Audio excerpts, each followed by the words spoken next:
I'm Luke Young, and this is Dragonheart.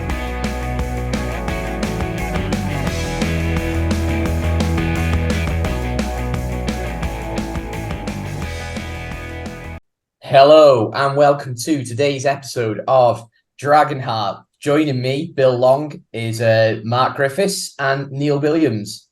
Yeah. Lads, have your ears recovered from the chanting at Tranmere yet? It was loud, wasn't it? Wow. I mean, I don't know, obviously don't know what it was like in the ground because I wasn't there, but it sounded amazing on the stream. Yeah. Oh, it was, wasn't it, Neil? The volume the Wrexham fans were putting out was fantastic, wasn't it? Yeah, the 2,000 fans there made a heck of a noise the whole game. You know, they had lots to cheer about, but we only had one goal. But yeah, great atmosphere. To be in that middle of that 2,000 fans would have been fantastic on Saturday. But you were next to me instead. Yeah, I had the privilege of sitting next to Mark and trying to, when we scored, to actually keep quiet and not celebrate too much was the biggest problem. Yeah, you were concerned because the Tranmere fans were around us, and we had to move quite late from one end of the press box to the other, didn't we? And the side we were at originally, there weren't that many people sitting there, to be honest, and those that didn't look too intimidating. But then we moved to the other side where, well, they sort of looked more diehard, and there was certainly a lot more of them. But I think they were placid enough, to be fair. I think. Yeah, what a great performance the lads put on for the team, you know, for the fans as well. I mean, I thought we played really well. I mean, so much possession. Where they got the stats from the BBC, I do not know. But did you see that they only give us 47% stats? Possession wise, yeah.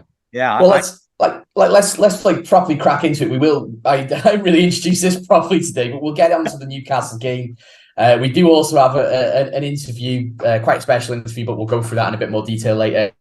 And we do have the new signings that we've made to talk about as well. But yeah, going on to those possession stats. Hang on, we do. I have an introductory point we should be making, which is I have been busy this weekend. You say about getting over the Tranmere game. Griffiths never stops. Griffiths never sleeps. So I've been attempting a bit of porcine matchmaking. We went to Mike the Ref's horse sanctuary open day on Sunday, Mrs. G and I, and we met Arthur, the pig. I got to say, what a gentleman he is. He's a very nice fellow. In fact, he's particularly taken with Emma. Emma moved to the side and started talking to him in her best "I'm talking to the cat's" voice. And he came trotting across to her and just was hanging around with her, just listening to her talking to him. So she's mentioned Matilda, you know, in case there is a future for them. I know this is all a bit arranged, sort of Prince Charles, Lady Diana sort of stuff. But, you know, Neil, be keeping open minds because, you know, Arthur's a catch. I mean, he's got tusks. That guy's got tusks. Well, Matilda's due to give birth any day now, I should say. Oh, really? Oh, she married already? Well, had a fling, shall we say. Fair enough. Not married. I'm going to go and see Arthur about this, but I think he'll keep trying. I love persistence. She'll need to see a young gentleman in about 10 weeks' time again. So, yeah. Oh, well, in that case, you know, well, I think Arthur's he looks like a man with a bit of get up and go about him. So I think most boys have got a bit of get up and go on about them, yeah. Fair play. Maybe I'll keep him away from my wife in future. Is that the point that I edit out? No. Yeah, well, nah.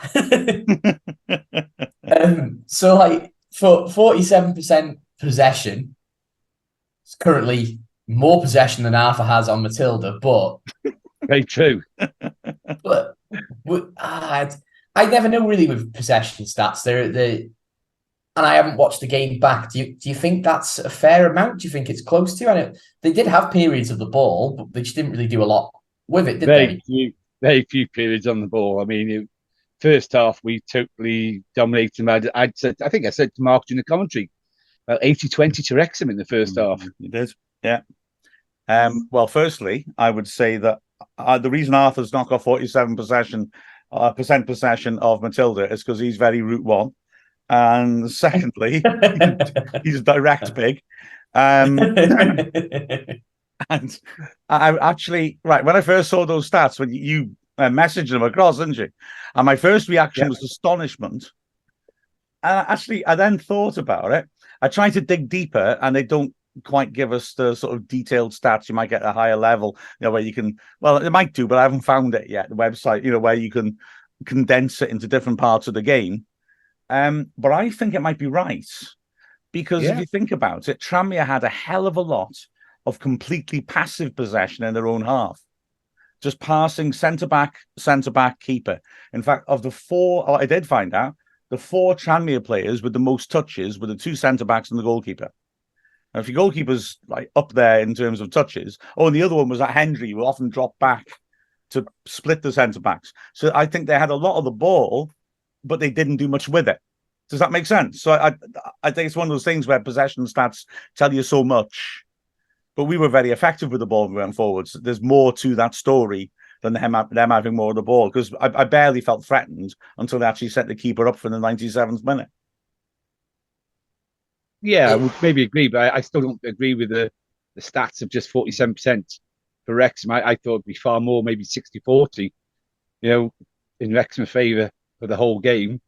But, at the end of the day, I mean, the stats don't win your games, as you say, if their stats are correct.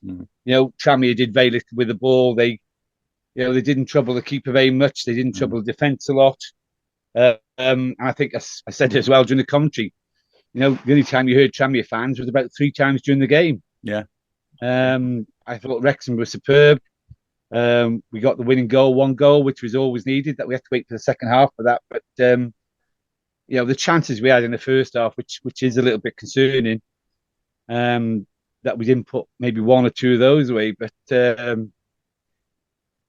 I'm sure it'll click. And I think Bill may have said, or somebody said, one of these games, somebody's going to be in for a hiding. Wrexham are really going to click and going to put 4 or 5 past the team. And I think that might happen maybe as soon as Saturday with Doncaster with their record. So we shall see. That would be nice, wouldn't it? I've just gone slightly quiet because I'm looking on Who Scored, which is a website that they don't do stats below League Two, which is brilliant. You can actually get a real good, proper breakdown of the stats. If you didn't see the scoreline and you looked at the raw stats, the age-old, there's lies, damn lies, and statistics, they look like they had the most possession. Yeah. They look like they had, an incredible game. And looking at the breakdown, I think they did just have periods of, you can chunk the possession for them. And up until half time, we had more. It's definitely worth a look, but they had a period just before half time where they had lots of possession. So I think it's just that little bit in the second half, like you say, Mark, where we just let them have the ball because they weren't damaging us, that just pushed them slightly above. But I can you drill down to say, because I went on Who Scored as well, some other sites, to see who had possession in the thirds. Because it shows that a lot of the game happened in the Tranmere defensive third, but I suspect they will have an inflated amount of possession, if you like, because they were just passing the ball sideways, and then they didn't have the creativity. So in the end, one of them would lose patience, just humble at the pitch, and then we had it, and then we'd attack them. Yeah, totally agree. Yeah. To be fair, I don't know to have a proper look, but I would have said from sight that we definitely had more possession. To say that they had more seems weird. The ratings on Who Scored are a bit strange as well. So I don't know whether you've seen this before, Neil. But Who Scored? They're a good website. It's interesting, and they give every player a stat based on their performance. But they've started providing the team of the week based on the stats. So they take all the centre backs, and the top 2 rated are just the default 2 centre backs. And Tom Davis, their centre back, was in the team of the week. And it just goes to show how ridiculous that is, because Aaron Hayden, well, it says he got 8.1, but I'm assuming because he didn't play the full 90, he wasn't eligible for team of the week, which is ridiculous. But he got 8.1 and scored a header, so he should be in team of the week. But it was only for our poor finishing that he's got a 7.7. Because we could have scored 4 or 5 in that first half, couldn't we? And how a Tranmere centre-back is getting into team of the week after that match, I do not know. That just absolutely baffles me. Well, I agree with you, but I'll put out what I think might be an explanation.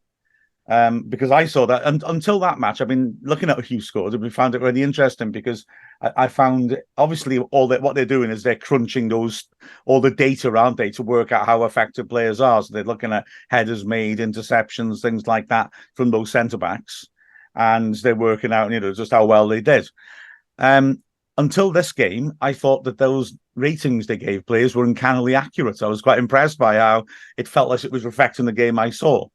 But this one, yeah, you're right. I mean, Davis has a massive figure, doesn't he? Nine point something, was it? Or something like that? It was terrific.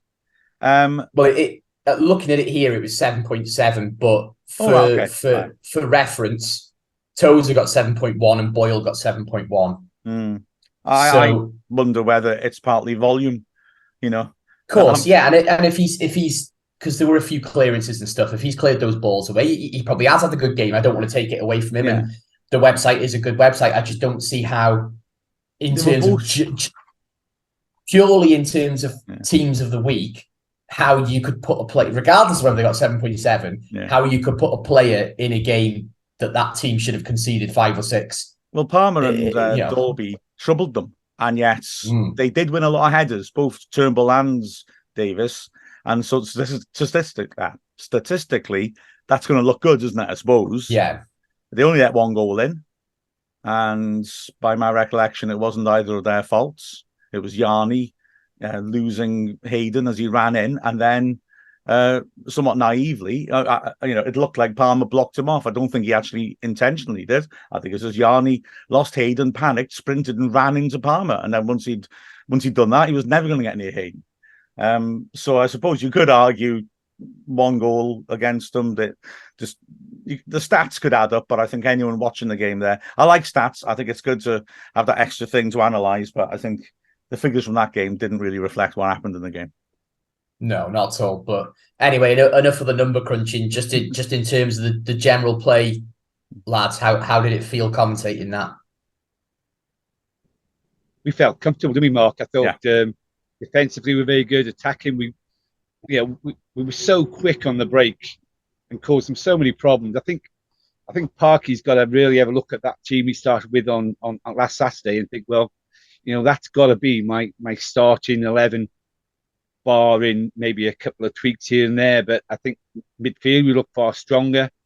Defensively with Hayden back, we look great. And Dalby and Palmer did really well up front. He hasn't partnered them together very often, but they did really well. They both run their hearts out. So yeah, I'd see the core of that team, especially the midfield, he's starting, lined up for foreseeable future until Mullin comes back, and maybe Tunnicliffe obviously came back from injury, but he's on his return. But I thought it was a superb performance, really enjoyable game. It was only 1-0, but such an exciting game to watch as a Wrexham fan.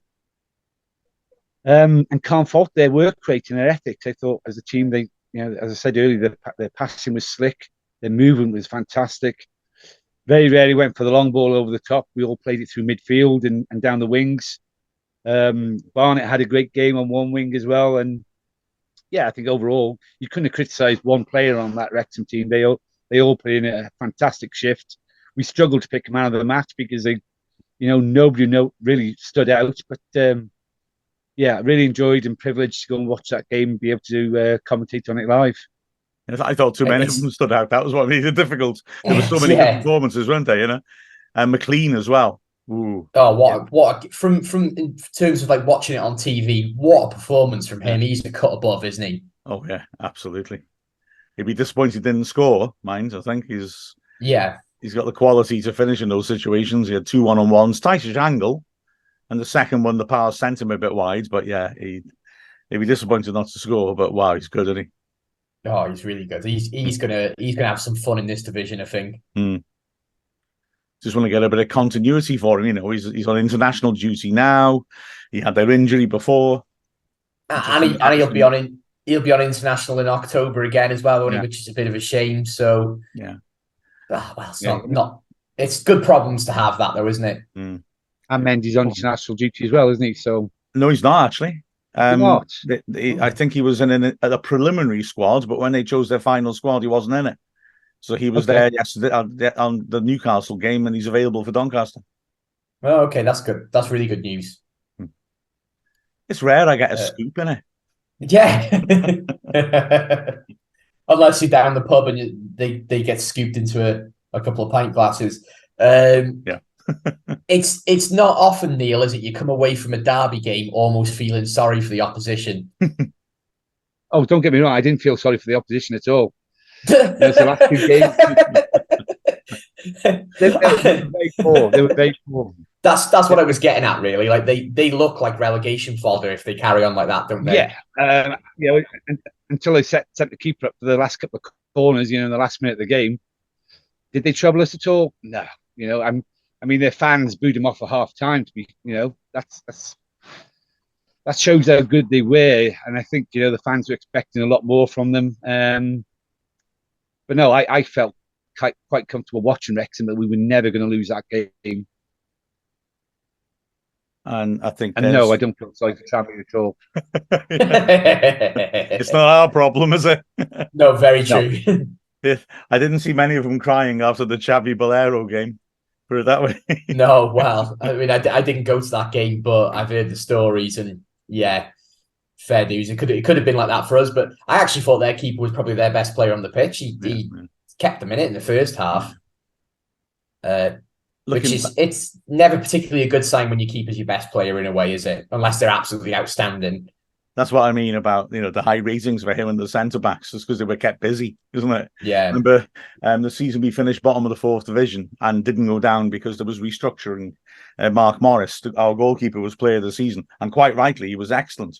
But when your goalie's player of the season, you must have had a bad season, don't you? Yeah, 100%. But did you not feel a lot more comfortable with that defence, Mark, and that midfield that we played on Saturday? 100%. A lot stronger and defensively we're far better. Massively. I thought we looked really good without the ball. I think that's part of the reason why their Tranmere possession stats were flattering to them, because they're passing it around at the back and they're trying to spot pockets of space or gaps that they can exploit, and they couldn't because we weren't allowing them that. Yeah, I thought that we were very good without the ball. I mean, you're saying about them not troubling us. Really, like you said, to keep their keeper going up to create freak circumstances was the one time we didn't really look in control. The only save I can remember Howard having to make was that one he made low down. It's quite a sharp save from Dennis. Yeah. But from that angle, Howard would expect to save it. What impressed me about it was he held it. His handling was so clean, the way he took it, because that was the sort of thing you could easily spill in the goal mouth. But it was a good save because he held it as well. But it wasn't a shot. He'd be upset if he let that red, I think. And that was it, I thought, from them. And you're right. I felt I never like to tempt fate. 1-0 is never enough.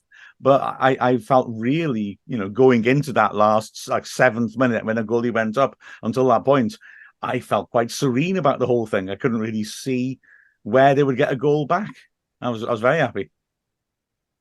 Yeah, they brought on that young... Sorry, go on, Neil. They brought on that young lad, didn't they? Yeah. And you wonder why he didn't come on a lot sooner, because he was one player that did cause his problems. He had pace. Yeah. And he's quite skillful as well. And he would drift around and he'd try and get around the outsides of the centre backs and behind the wing backs, but he didn't manage in the end to really produce anything too significant. And I mean, Che was warning us before the game that he was a good player, and he lived up to it. But bottom line is pretty comfortable clean sheet, really, and in an away derby, followed up with a clean sheet on Tuesday. Mustn't grumble. Yeah, just looking at the who scored heat map, I'm going to be fascinated with this website. I think I'll be spending all the time on it now. I'll send you links to some other ones because they're good. Yeah, good. Yeah, great. Cheers. Our heat map is fairly evenly distributed. Yeah. We've got some touches in our box. Their heat map, there's the amount of touches that they had in our box is very, very slim, and there's a huge red circle right in the middle of their their box. So obviously the amount of touches they had in that area just goes to show, really, doesn't it?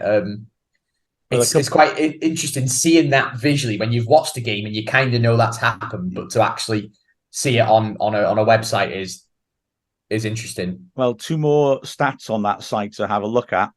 There's one that breaks down where all our shots came from, and it was something crazy, like 26% of our shots were inside their 6-yard box, which does ask the question again, why don't you score more than one? And the other one is look for the average position of the players, because our average positions of the players, like Tozer, I think, is the furthest one back, and he's on the centre spot. And all their players' average positions are well into their half, because most of the time they're touching the ball, they're much closer to their goal than the halfway line. And I think that was very, very revealing, to be honest. I'll stick links to those data sites in the bottom on the description of this as well, so everyone can have a little look. There's a few interesting sites out there, and I'm sure others I haven't seen that I'm very happy to learn about. Yeah, it's great. I mean, like you said at the start of the season, this is what you were excited for, and I must admit, Mark, I'm not a huge statistics sort of person. I like to watch a game for the feel of it, but at the same time, this kind of backs up things that we've mentioned or talked about, and actually, maybe I'll be converted. Maybe I will start being a statistic guy. What was that, Neil? You've just got too much time on your hands, you guys have. Yeah. Oh, yeah, I certainly have at the moment. Bill, while you were speaking then, I'm sure I heard Neil just go, nerds, at us.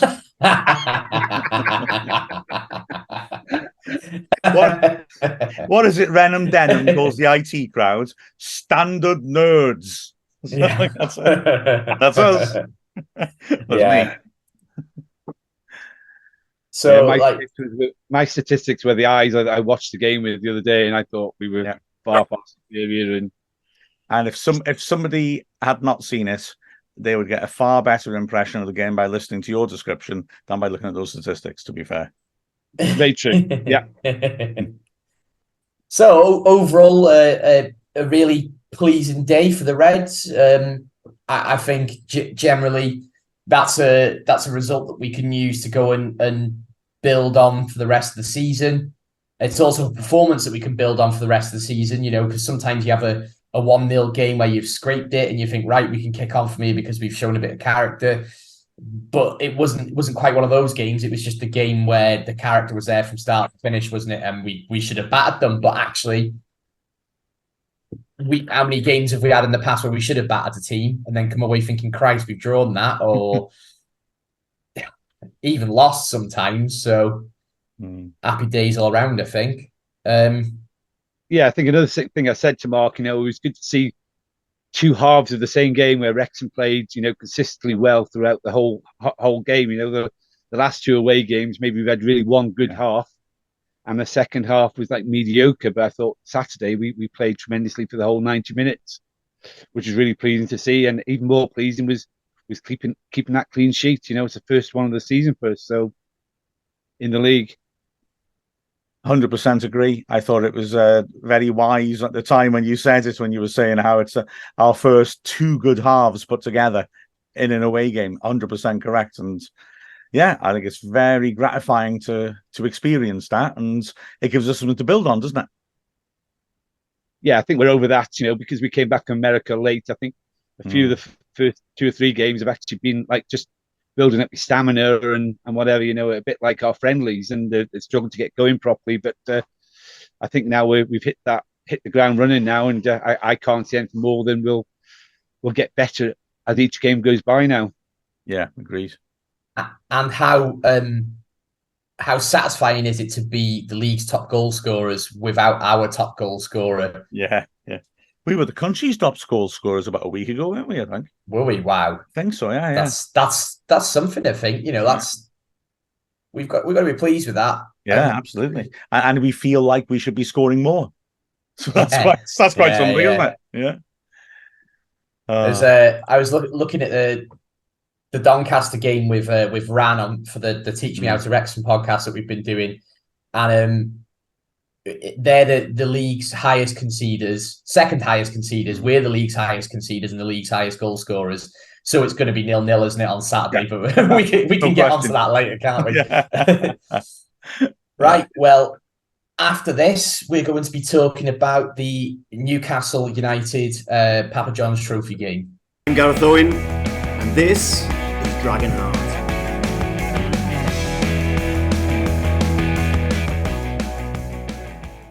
Newcastle United under 21s. Mark, how was it commentating on a game in that atmosphere? Just to go on a almost like the opposite of the Tranmere game. Not that the atmosphere was bad, but it was a more family friendly, I think, wasn't it, than a derby day? Yeah. And I think part of that was because people knew that it wasn't such a high stakes game. There was no tension in it, and that's why it was quite very open, I thought, really. Both teams were attacking. Both teams should have scored more goals than they did. And it was quite a nice, relaxed, enjoyable, stretched out game with lots of space for teams to try to exploit. It was good, but it's still a good atmosphere, like I said. It's still good noise. And I enjoyed myself, to be honest. Well, it was quite funny because it was 4 young lads sat next to us who don't usually sit in those seats. So obviously the people that we sit with hadn't gone for whatever reason. And they're like, oh, it's boring by here. Should we go by the singers? And they disappeared at halftime. And then I felt like the atmosphere improved at halftime a little bit. So whether they've gone and started all the chants off, I don't know, but fair play to them if they did. It was a great opportunity for the fringe players to get in and have 90 minutes under the belt, and like the Fads and the McAlinden. Yeah, it's good for them to come in the team. And Clywith, who's been out. I can't fault Clywith. He's still a young lad, but he's obviously been dropped for the first team at the moment. But great for them to all get 90 minutes out on the pitch there. It was great. Sorry, go on. Go on, Mark. No, go on. Sorry, go on. Well, it's just it was really interesting to see Clywith play, actually, because he's an under 21. He'd be out if he was in a Premier League team, he'd be eligible for under 21s, and I think he just looked a cut above all of their players. For me, he was one of the best players on the pitch. We won't get into the statistics again, but I'll have a look at who scored in a minute to see what his rating was like. But I think he looked like he'd been playing men's football for 2 seasons, and they looked like they'd never played men's football before. So it does just go to show that sometimes sticking around for a Premier League academy isn't necessarily always the best career pathway, is it? No, it's not a bad one. Don't get me wrong, but it's not the best way for every player, is it? I think you're being a little harsh on Newcastle, who are better than I expected. But having said that, Clywith was superb, and it was nice to see, because as Neil said, he's not getting games now in the first team, if you will, and we've got a lot of experienced players in the queue ahead of him, which is the problem for him, isn't it? But he looked very sharp, I thought, in that game. Given an opportunity, he took it. It's a back three that's never played together, and Clywith, I thought, was very good, and he was very bold getting up the pitch, front forward sort of defending, front foot defending, driving past forward sometimes to give an option. There was one brilliant burst. He showed his real pace, flew down the right-hand side. It was good. He was very decisive and defensively and going forwards. To be fair to him, whenever he stepped in last season, he came on. He was fantastic. So, he's an old head on young shoulders, and he's got skill. He's got quality for a young lad. I think he's fantastic, and he's got many years of great football ahead of him, and hopefully staying at Wrexham. Absolutely. And then McAlinden as well. It was nice. His first game of the season. Fair play to him. He put in a very good shift, didn't he? He did, yeah. And it just goes to show the quality of depth we've got throughout the squad. I think some people, do you know what? I'm myself included at times during the summer was thinking, actually, especially after we lost to MK Dons, a bit like, actually, how deep is our bench? But I think a lot of that is down to the fact that we haven't really played a lot of games over the summer, and some of these players need time, don't they? I think Sam Dalby, he's a perfect example of a player who just needs some minutes in his legs before he'll kick on, really. Yeah, Dolby had his best game of the season. You know, a bit like last season, started a bit slowly and then was getting into it. McAlinden, bless him, that goal. I thought like, the goal was hilarious that Dolby scored. And I just had memories of McAlinden's only goal for Wrexham when he runs through the entire Barnet defence and then scuffs a shot straight at the keeper, who somehow manages to push it straight back at him, and he scores the rebound. Yeah, that's right. Yeah, It's a bit like that, where the ball comes across, he has a shot at it, defender clears off the line, he has another shot at it, keeper comes out and smothers it, and the keeper squirts it away somehow, and Waters has a shot off the line. And then, as I said in commentary, Dolby says, "Hold my beer, boys. I'll show you how it's done." And he just pops in the bottom corner. But McAlinden feels like he needs at least 2 goals before he's going to get the ball into the net. Yeah, I need to watch that one again because I was sat behind the other goal, so I couldn't. All you could see was a big cluster of players and the ball bouncing around, so I didn't quite see exactly what had happened. I didn't even know it was Sam Dalby that scored until he announced it. So, yeah. Essentially, what it was a beautiful move down the right-hand side, but then once Ford put a great cross in, it then just became silly. It was just players shooting 6 yards out, cleared off the line. Again, you know, keeper dropping it. It was a proper comedy goal. Brilliant. There's some of the best types of goals then. Yeah. We got a really good look at kind of like merge the transfer talk into this, I suppose. Really, we got a really good look at George Evans and Arthur Okonkwo. Is that I don't know if I'm pronouncing that right? Does you smell it? They both impressed me. What did you think, Mark? Yeah, I like him. Evans was superb, I thought. Yeah, he was so composed on the ball. He's pinging out those switches to Ford and just dropping them on his chest. Oh, it's just beautiful quality passing. And he was very solid at the back. He's organising well. He made good interceptions. He made that really good interception in the second half when the cross came in behind him and he's stretching towards his own goal 6 yards out and hooks it away for a throw in about 40 yards out. That was a great piece of defending. I thought he looked very good, looked like a leader, and he had a nice touch on him. And I mean, I think we're bringing him in to be a midfielder, not a centre-back. But we saw at Tranmere that he carried the ball forwards quite well and was comfortable in tight little spaces. I think he looks like a quality player, to be honest. And he's got that potential to be a match winner in terms of at least how you know his interceptions and the way he'll break up play.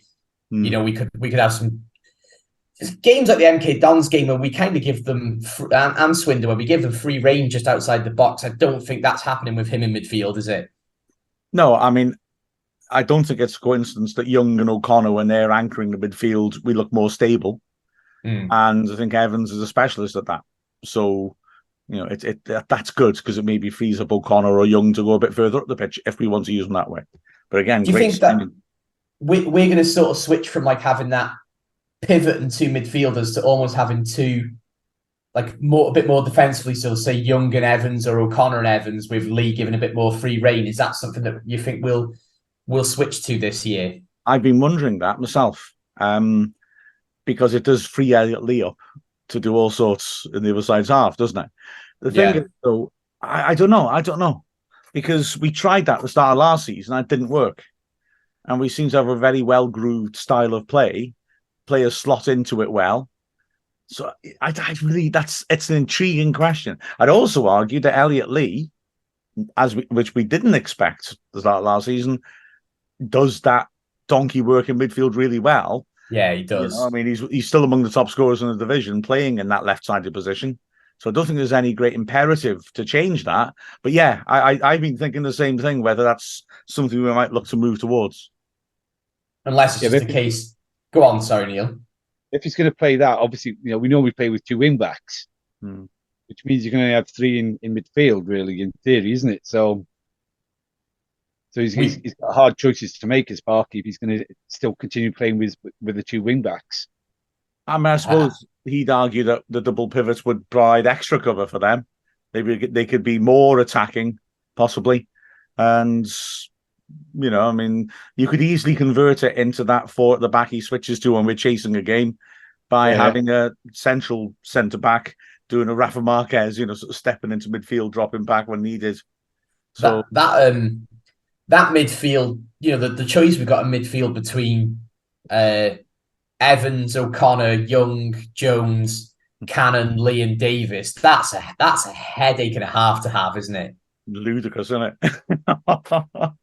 Who would be your starting three, Neil? Just like if you had to gun to your head right now, who would you choose as your starting three? It started three Tranmere because we look so much so better in midfield and so much more solid defensively with the three we started at Tranmere. Can you remind me who started? Was it Jones, Young, and no? It was Young, obviously Ellis Lee and O'Connor. Yeah. And I think that would probably be mine, although there are two codicils that definitely want to throw in, which is I think that James Jones has been excellent this season. Thought he was excellent to get Newcastle again. And so I feel it's more an emotional one. I feel sorry for him if he misses out in that way. And the other one is Evans going to take that role that O'Connor has? So it's an interesting conundrum. But Parkinson's made it for himself, and it's like you say, it's a very nice conundrum to have as well, isn't it? Mm. Yeah, and the other quality with having O'Connor on there and Young, they were alternatively taking the corners at Tranmere, which one was doing the left, one was doing the right, and we scored from one of those. Was it a Young corner we scored from? O'Connor. O'Connor, sorry, O'Connor. Oh, it was Young, wasn't it? Yeah, it was Young. Yeah, sorry, Young. Yeah. So they both put in great balls into the box, and I think that's just that they're both very strong on the corner taking, which I don't think we've got anybody else in the team who's so pinpoint accurate with their dead balls into the box. I think that and their free kicks on goal as well. Both of them have got that capability, haven't they, to hit a top corner. Well, that free kick Wrexham had when O'Connor hit the bar, it was quite fun watching beforehand. Yes, on the Newcastle game, because you've got O'Connor standing there, you've got Ford there, you've got Young there. Evans was there as well. No, not seen Evans taking free kicks, but he fancied it as well. And he had to clear off when he realised that there was a hierarchy. But then you can throw in Jordan Davis, Paul Mullen into that. We've got some crazy options on set pieces and free kicks where we can have a shot. It's mad. Yeah, it's a lovely problem to have, isn't it? Oh yeah. So I can't see a different starting lineup to this Saturday compared to last Saturday, to be fair. Apart from maybe Evans come in, but Parky's got some big headaches, defensively and midfield. But it's good. He's a bit on strikers at the moment, but choice of strikers, but rest of the field, he's got massive decisions to make. Our choice of midfielders allows us to play four in the middle as well, doesn't it? With Lee off the striker. I don't personally like that, but if we're in a situation where, let's God forbid, say one of the Mullin's still out and one of those strikers gets suspended or injured, having so many in midfield gives us an opportunity to rejig things, doesn't it, Mark? Yeah, absolutely right. And we do have options up front, although obviously Mullin being absent is an issue. Waters worked ever so hard. He got a hell of an ovation when he came off. Just an acknowledgement of his work rate, which was terrific. Bickerstaff looked threatening again when he came on. Another case like Cleworth of a kid bullying the kids. And the strength of depth is remarkable. And then you got Okonkwo, who there's a bloke behind me. He was panicking whenever Okonkwo got the ball. I didn't share his fear. He was saying that he kept saying, "Oh, he's rubbish with kicking's rubbish. His kicking's rubbish." And I think his kicking was actually very good, and I can really see Mullin getting on the end of some of those kicks and Okonkwo having a couple of assists by the end of the season. The issue was his touch on the ball wasn't that great, and he was trying to do cute little drag backs and not working. So he had that odd situation where he had that handball given against him. I'm not sure if it was harsh or not. Different angles look different. But what I did notice, though, was after he'd been booked for handball, he threw the ball away really deliberately to the corner flag, which is the yellow card. The ref either didn't see it or chose not to see it. And then there was that instant where he miskicked and the Newcastle striker blocked it, and he had to save at the Newcastle striker's feet. After that, the Newcastle striker was like lying near the edge of the area, and he got the ball and walked around him.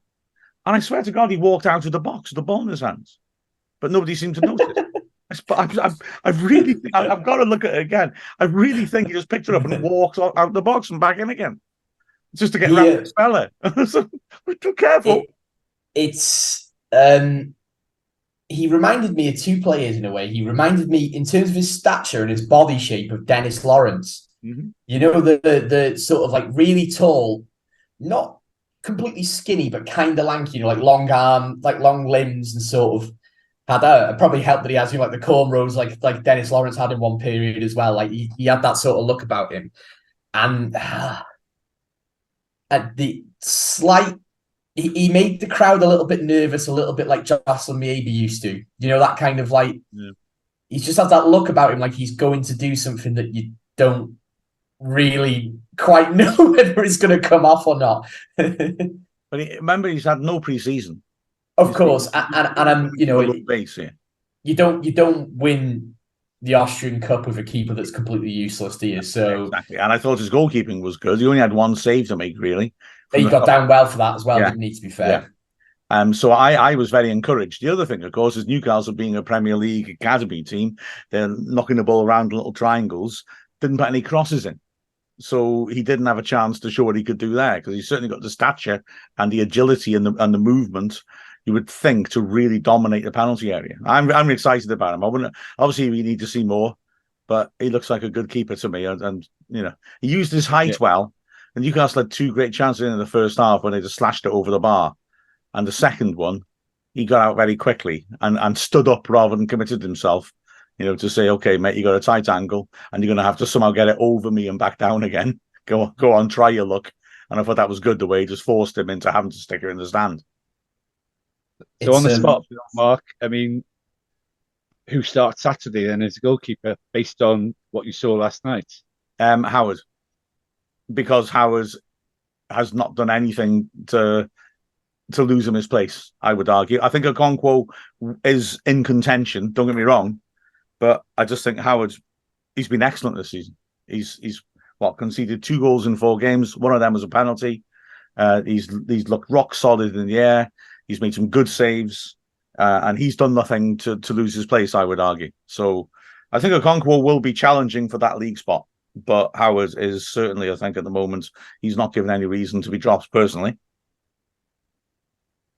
Bill? Yeah, you might have seen me like facially gesturing then, because I was trying, racking my brains on how I'm going to answer that. I think I don't disagree with Mark, but for the fairness of balance, just to put the other side of it in, we started the season with Foster as our first choice. Foster retires, you know, and we bring somebody else in, Rav, that's clearly looking like we're bringing in a young player that could become number 1. He's not going to come here unless he's been given that assurance that he is going to be number 1. So I'd expect him to start. But I do agree with Mark. I don't think Howard's done anything wrong whatsoever, and it would be a little bit harsh on him to drop him after the performances he's put in. I totally accept your point, because, you know, we wanted to sign him permanently, didn't we? And as we failed to, that means we're going to have to persuade him to sign for us next summer. Well, if he spends the whole season watching football, he's probably going to go somewhere else, isn't he? Yeah. But maybe to have. Yeah, another great headache to have. I mean, maybe it's one of those that he just has a couple more of these cup games before Parky gives him his chance. Like you say, Mark, if he's not had much of a pre-season, it could be that he just plays the cups for the next couple of months just to bed him in. But I think long term, like you say, you know, if you're trying to convince a young, talented keeper to come to the club, you're giving him a chance. But to be honest, it's not like, you know, in previous years when you're like, you know, it's like choosing between a chocolate teapot or a chocolate fireguard. Like, you know, it's I'd be happy with either of those starting, to be honest. What about you, Neil? I would go 100% for Howard, because as Mark said, you know, he's done nothing wrong. You know, he's made some great saves, I think, because he knows the defence and they work better as a team. And very agree with, you know, the new keeper. I think he needs a few more games, as you say, in these cup games to get to know the way the team plays properly. But I would have Howard start 100% Saturday, and maybe for the next 3 or 4 games in the league. I mean, that's fair. I think Howard looks better this year than last year, to be honest. He does, He looks more confident. He looks more settled. I just think he's been impeccable this season, to be fair. Yeah, and that confidence comes from having a good defence in front of you as well. So no, I think as well in this division, you're less likely to be ran into, to be shoulder barged, to have elbows flying in from defenders. You know, I'm not under any illusions. Like League Two is still a really physical league, but it's not the same as coming across a team like, I don't know, who's the bruisers? Bromley, Boreham Wood. You know, these teams. Oh yeah. The old battering ram sides that aren't interested in playing football. They just want to injure as many of your players as possible. Oh, Histon. Oh, was it Histon that brought no fans? Yeah, it was Histon that brought no fans. That was so funny. I don't know if you guys remember, but they're like, what was the chant? We were singing about the empty seats, and it's just that was one of the most bizarre games I've ever been to. Yeah. There's also Histon, who, of course, sold us Nat Knight Percival, a centre-back playing on the wing, which, again, tells us a lot about the style of football. And, of course, as I'm sure I've mentioned before, it was Histon who were threatened that their coach was going to be rammed off the motorway on the way back from a Wrexham game because they owed money to people that you don't really want to owe money to. Wow. Oh, dear. And soon after, it didn't happen, but soon afterwards, their club secretary's car exploded in the car park at the stadium. Wow. I'm so glad we're out of that league. Yeah. I'm glad they are, to be fair. I think. Yeah. Right, I suppose that's it about Newcastle. We've got Crewe and Port Vale to look forward to. Port Vale beat Crewe, didn't they? Did they? What was the score? 1-0 at Vale Park. So do we play two games home? Is it home and away, or do we just play one fixture? Just one. So we got Port Vale at home, we got Crewe away. So that's two potentially tasty games. Yeah. And remember, there's that weird thing about penalty shootouts in league games. So yes, is it? So do you get a point then if it's a draw? Or is it? Do you get one extra point? Yeah. So if it had been a draw last night, we'd have had the penalty shootout. We'd have both got 1 point for the draw, and the winners of the shootout get a bonus point, which I think is it's different. I don't see the point of it, but it's different. But what I would say is, I think you should make it 4 points for a win then. Yeah. So there is a greater reward for actually beating the team on the pitch. Or just I quite like that. 4 for a win, 2 for a penalty shootout win, 1 for a draw, 0 for a loss. Or just have penalty shootout after every single game. So if you lose, you still get an opportunity to get a point. I don't know, it's just you're rewarding mediocrity, aren't you? Yeah. If you win all your games, you can't get bonus points. Admittedly, if you win all your games, you're through. But if you draw your games, you get a chance to get the bonus.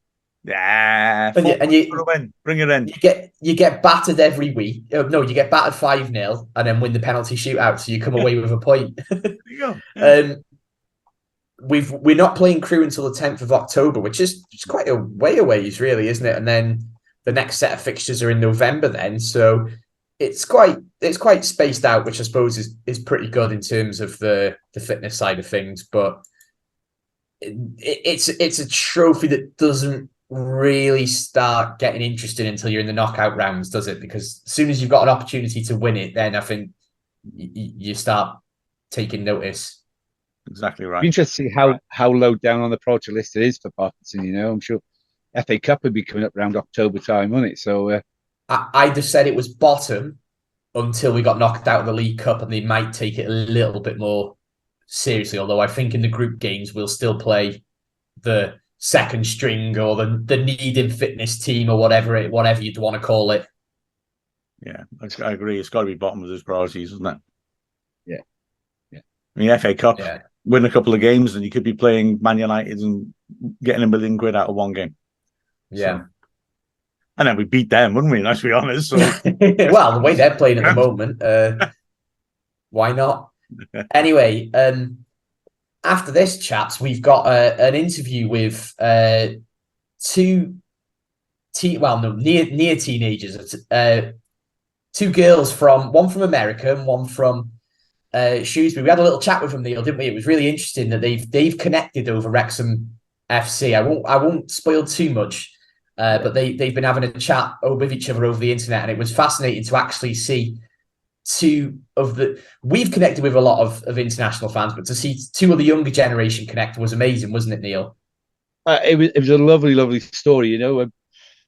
Neither of them were Wrexham fans previously either, which was great, and they've just connected just over the love of Wrexham FC. And I mean, they'll see the interview, and two nice girls, and they're going to meet up at one of the games coming up in the future. So yeah, lovely, lovely story. Yeah. And so after this, go on, Mark. That video reveal that she was going to America as well. It's Wrexham. Oh, it was. Well, as soon as I saw that, I had to get in touch because it was like, I was a nerd as a kid, and I spent a lot of time on the internet, but it was pre-video chat, so to actually see that kind of thing still happens, it was quite nice. Anyway, after this, we'll have our interview with Sydney and Carly. I'm Amy Davis, and this is Dragonheart.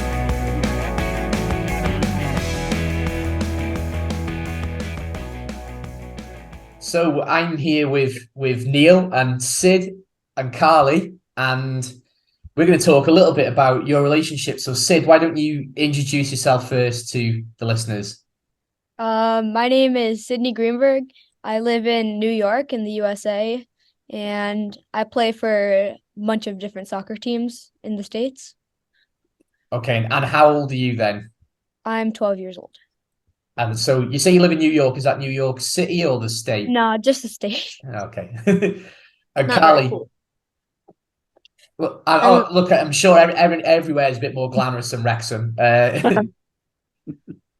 Carly, you introduce yourself a little bit, please. Okay. So, hi, I'm Carly Stewart. I'm 11. I live in England, and I play for Wrexham.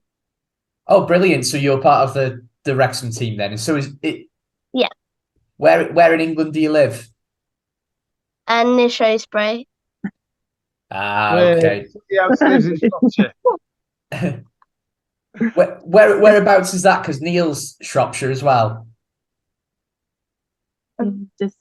Just south of Shrewsbury. Oh, just south. Okay, great. Okie doke. So, So what led you to support Wrexham then, if you live in just outside of Shrewsbury, not Shrewsbury? Well, I used to play for Shrewsbury Town, and then I got dropped, and I wanted to still play for an academy. So I trialled for Wrexham, I got in, and then we started watching the men's team and started following them. And then Gemma invited us to watch one of the women's team matches. So we went along to watch that, and then ever since then we've supported them. That's it. So you're hooked now.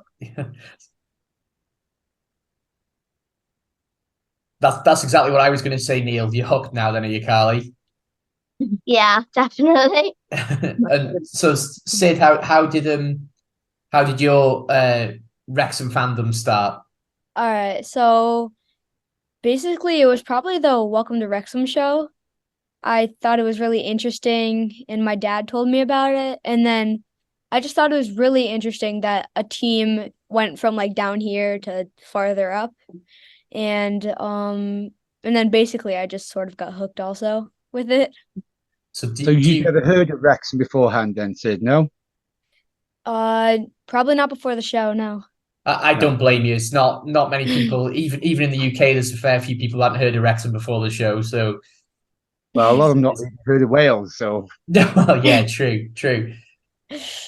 So then, how did you guys start speaking to each other? How does something like that start? Facebook, Twitter. We started chatting online, and then yeah. Both the same interest in football, or were both because of Wrexham? Basically, like soccer and Wrexham. They just, yeah. So, how do you even find somebody else the same age as you on the internet? Like, how at your age, I'm sure you don't have a lot of access to social media. So, how do those conversations start? My dad posted a picture of me wearing a Wrexham jersey, and Jess saw the photo, I'm pretty sure. And Yeah. and then she started talking about Carly. And then we like went on the chat and yeah. Yeah. Oh, nice. So, how long have you two been speaking with each other for then? About 6 January? months. Yeah. Wow. And you've not met up in person then yet, no? No, In not October. yet. Any plans to? October. Yeah, we're good. Which game is it you're going to? Yeah, Sutton against Sutton. Nice. Is that a Saturday game? I can't remember all the fixtures off the top of my head. No, I think it's Tuesday. Oh, see, Really? now, I don't know whether Neil will agree, but the night games are the best to go to because the atmosphere is always much better. Yeah, it's Yeah. like, yeah. And the floodlights. Yeah, Especially the new floodlights. Yeah, yeah. yeah. So, do you two speak to each other every day then? Yeah. Yeah, pretty much. Yeah. I bet you're a little bit nervous about meeting each other, aren't you? Or is it No. more No, excited? I'm extremely I'm excited. excited. Oh, that's great. So what couple of quick fire questions. You don't have to give me massive answers. Carly, what position do you play? I like midfield, but I'll play anywhere apart from in goal. How about you, Sid? Mostly offensive and wing sometimes. Are you going to go for a kickabout when you Yeah. come over? Probably. You're gonna go kick ball with each other. Oh, well, obviously. Yeah. Somewhere. Somewhere. Anyway. You have to find somewhere. We'll find a place. There's a few parks not too far from the ground, so I'm sure you could find somewhere. On the night that you go to play football. Yeah. Carly, favorite Wrexham player, men's and women's. Oh, well, the men's team, I really like all of them. I like Bentosa, he always chats to me. I like Luke Young, he's really good. Elliot He's my Leal, favourite player as well. Luke Young is my favourite player as well. and Ollie, because I was his mascot at Wembley. Oh, wow. I bet he was like triple the size of you, wasn't he? Because he's massive. Yeah, I was just looking up. How about you, Sid? Ollie Palmer is probably my favorite. And then Paul Mullen. I like the Paul Mullen chant, Super Paul Mullen. Sid, do Yeah. you watch the streams over here? Do you watch the live streams in the UK? Yes. Yeah. Do you think he's improved as a player this season? Pardon me? Do you think he's improved as a player this season? He looks a lot trimmer and Yeah. Yeah. I'm just worried for him about his injury. When does he come back? Wait, no, you're you're talking thinking of about Ollie. Paul Oh, Mullen. Ollie. Ollie Palmer's yeah. the tall guy with the beard. Yeah. And then Elliot Lee. Oh, yeah. You Another can't guy not with love the Elliot Lee. For me, for the women's team, I really like Lily Jones. She's kind of like my position, like central midfield, but I like Rosie as well, scoring all the goals. Oh yeah, and I've not seen the women's team much just because they play in Roast, don't they? Or they were playing in Roast, and I haven't had a chance to see them. But that game at the racecourse, did you manage to go to that? Yeah, I was a mascot for it. Oh, It's really good. are you ever not a mascot? I'm only joking. That's great. So which player were you mascot for with that game? Phoebe Nice. Davis. Yeah. Oh, so Really. which did you prefer then? Walking out onto the racecourse or walking out in Wembley? Well, I love the atmosphere at Wembley, and there are loads of crowds, but the racecourse is just home ground, so Yeah. I can't. Good answer. And do you hope to play for the Wrexham ladies then one day? Yeah, I hope so. Very good. Very Brilliant. good. Hey Sid, you never know. You might be coming over to live in Wrexham from America if you get if you get good enough, or Yeah. if we get good enough for you. So I suppose it's a bit of a shame, really, because you won't. Have you been able to watch many of the women's games, Sid, or is it something that? No, it's just like hard to get it through streams, and they're mostly at different times than here. It's I harder think to see. I think Harder to next see the season they're women. going to stream it. Yeah, I think plans may be in place that we may be able to be going to stream the ladies' games as Yeah. well. So I can't guarantee that. I think they're looking at doing that for you as well. Oh, So yeah. women's Yeah. games as well. Yeah. Yeah, But- definitely. We are going to. which would be great because Yeah. it's you know, that kind of extra attention, and I think for the international fans it's great as well, because I know especially in the US you're a lot more in tune with women's football than we are over here. I think it's much more popular in the US, isn't it? And Yeah. it'd be nice, you know, for the women to showcase their abilities as well. Yeah. And do you play for your local school team as well then, Sid? Yes, I do. Yeah, is that just for school? There's no like the town you live in, you don't play for them as well, or is it just a Yeah, school? so there's there's tryouts for the school team, I think, on Wednesday, but there's a travel team also. So like yeah, basically the school and the town mostly. Okay, and you play for both of them, or Well, This is your first year you can play for school. yeah, So in over here, school doesn't start until 7th grade where they can play for the school. So this is her first year Okay. that she'll play Yeah. for them. And we don't have an academy structure like you guys do over there. So we have our town has a soccer club that does like travel to the local towns around us. Yeah. So she does that in the summers, and then school is a fall-time Yeah. sport here. okay. Oh, that's great. It's interesting that it's so different, and I know especially with the college system in America, sports are just, you know, we're linked by so much like language and what have you, but the sports is just so different abroad, isn't it? Especially in the US. So tell me, girls, what's your plan then for when Sid comes over? Well, she's going to come and watch a match, so she'll Yep. see where like we sit, and then hopefully we'll see a bit of Wales, like castles. or Yeah, something. we have one full day in Wales. 2. Two? Oh, 2 full days in Wales. Brilliant. When is the Sutton game? Do you know what date is it? Anybody? 23rd, I think. 24th. 24th. Oh, yeah, 24th. We arrive in Wales on the 23rd from London, and then the game's on Tuesday, the 24th of Is that October. This month, October, yeah. Well, do you know where you're sitting in the ground at all? Whether you can come and say hello to us? Yeah, she's sitting like near me, Yeah, we're right sitting. next to us, Yeah, in the Wrexham lager stand, like near the bottom, 3 In fact, rows you back. could both come and say hello to us on the media team and have a little chat on the radio. Maybe we'll try and do that. yeah. Yeah.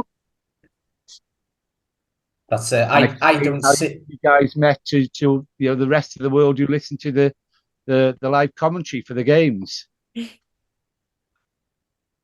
I'm sure Mark would love to have you both on. Yeah, I love listening to Mark Griffiths, like his commentary. Thanks, Carly. Mark's all right, but we're the best two from Dragonheart on the commentary team. Don't listen to him. Me and Neil are the best. Well, girls, it's been great speaking to you. We won't take up too much more of your time. Just a couple more quick fires. Carly, how do you think we're going to do this season? I think we'll definitely I think we'll do quite well. It's going to be tough, but hopefully we'll either get like straight promotion or like in the playoffs. You think we'll score more goals when Mullen comes back? Yeah. Yeah, definitely. And how about you, Sid? Where do you think we're going to finish? I think we're gonna finish really strong because when Paul Mullen comes back, there's gonna be a lot more goals because he's like I don't know. I think he's great at offensive positions, and he's gonna score a lot of goals. He is. I mean, that's a problem at the moment. We're creating lots of chances, but we're not scoring the goals at the moment. Yeah, we need Malin to finish them. We do. That's right. We do. Yeah. Well, girls, it's been fantastic speaking to you both. We'll finish the recording there. can't wait for you to come over and to see all the stuff on social media, Sid. Hopefully you'll enjoy Wrexham and Wales as much as you can. And if we don't see you when you come over, good luck in your football careers as well, because I'm sure you'll both do really well. I'm Steve Dale, and this is Dragonheart.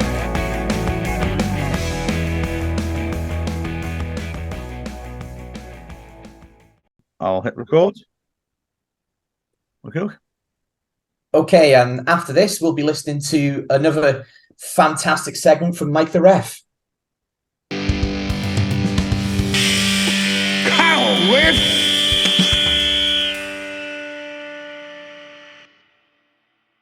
Mike the Ref, Mike the Ref 1974 on Twitter, and here's my little segment for Dragonheart. As you can see, I've just broken the news to Arthur that he's not to be the Ask Wrexham mascot, as 55% of you said it upset Neil. As you can see, what a complete crap. He's saying he's not bothered, so I can speak a certain level of pig. So there you go. So what am I going to chat about today? I've got my Only Fools Vote Tory t-shirt on, and I'll come back to that later. We'll talk about referees, how the referees get to the EFL Premier League. What is the structure in place to allow a referee to referee where they do? I've got a couple of queries about, are they employed, do they volunteer? I'll explain the process. So, who can become a referee? Anybody. I'm going to speak about the English FA system, because bizarrely in Wales, because we're in Wales, we play in the English system, we get English referees. So I won't mention the women's because they play in Wales, they get Welsh referees. But I'll talk about the structure in the FAs. So I don't become a referee. All you do is go to your county FA referees department. Every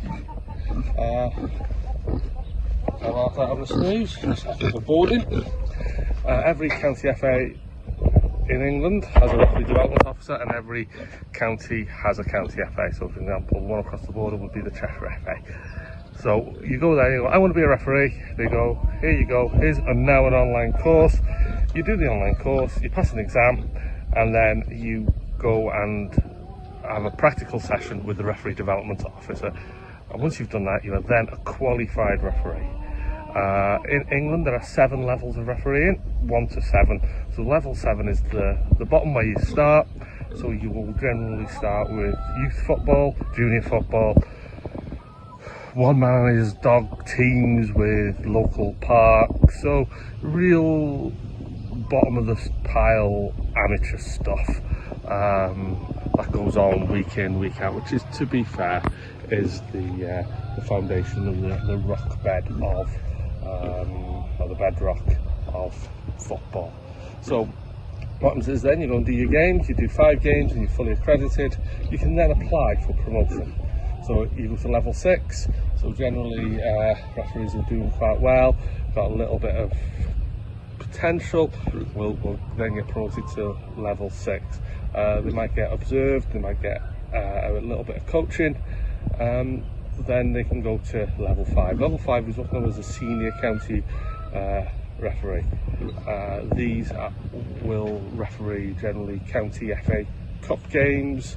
They will referee on the county league. So for example, I'll use Cheshire for example.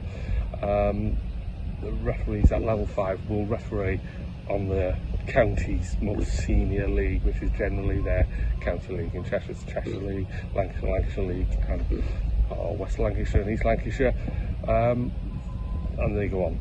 So from there, the next big step up is to level 4. When I talk about steps of football in the non-league pyramid, when last year, those years ago, Wrexham were in the National League, that's step 1 of the non-league pyramid. So referees then at level 4 will referee at steps 5 and 6. So being in the Northwest or near to the border, our leagues are the Northwest Counties Leagues Division, Premier Division 1 North and South. They're the leagues I mainly observe on it as well.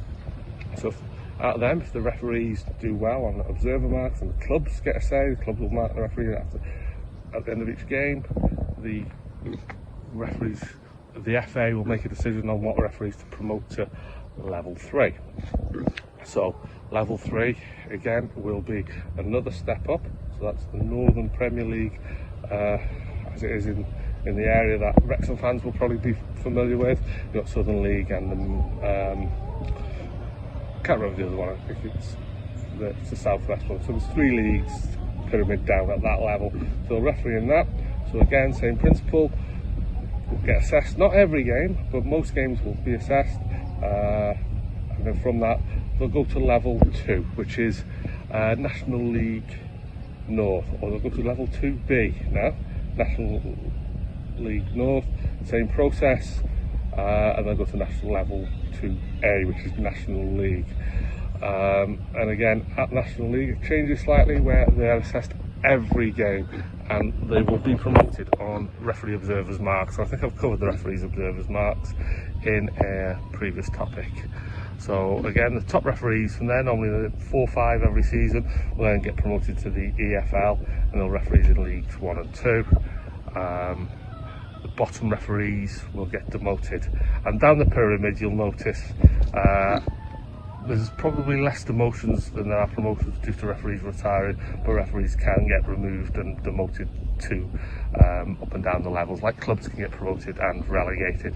So once they do well at EFL, League 1 and 2, they'll be invited to go and referee in the Championship, and then the Premier League, and then the top 10 referees in England will get onto the FIFA referees list. So you all start as a volunteer, you work your way up, you then become semi-professional and professional. For example, National League referees get about £175 a game. As you go down, you get less. Level 7 referees doing youth football will get about £20-25 a game. So it's all voluntary. It's all an experience. I'm not going to comment on various referees, how they got there. I'm Mia Roberts, and this is DRAGONHEART.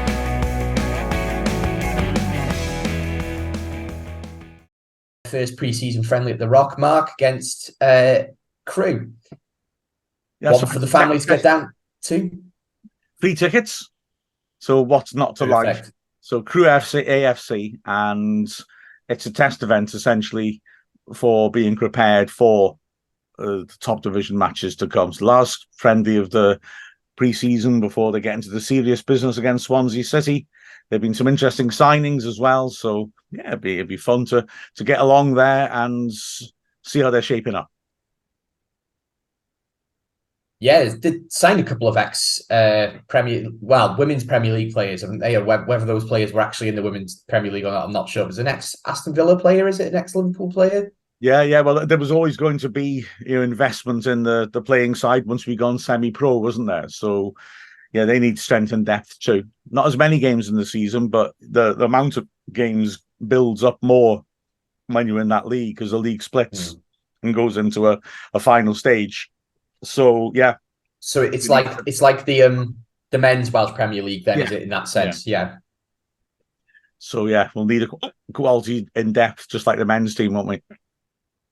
I've got hiccups. Yeah. Sorry. And so get yourself up to that. That'll be a fantastic game to go and watch, especially for free. And then the men's will be playing Doncaster on Saturday. How do you fancy us for that, Neil? That's, as I say, that's one of the games I think that we could put 3 or 4 goals past them, as you said earlier.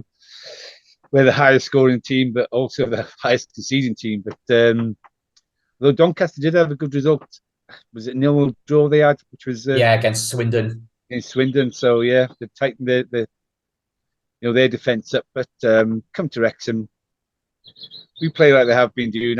I can't see anything but a win, and we're looking forward to the game on Saturday. Yeah, it's always nice when the Saturday games roll around, isn't it? It's great to have the season back, isn't it, Mark? Oh yeah, it's not too bad. The birds are singing. They are at Neil's anyway. I can hear them. And everything is right with the world until we lose. Brilliant. Until we lose, did you say that? Then it'll be less good, won't it? Let's be honest. Yeah, well, I think Neil's put the kibosh on it now. We're going to lose 2 or 3-0.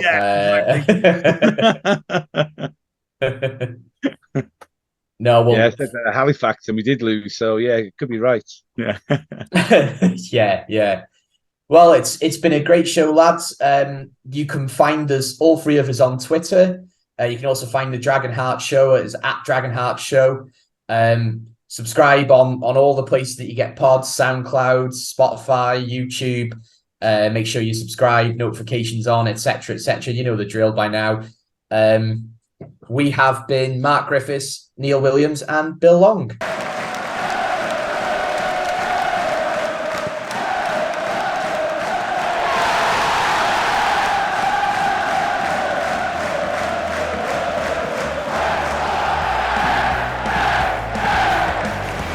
I'm Tommy Cows, and this is Dragonheart. There you go.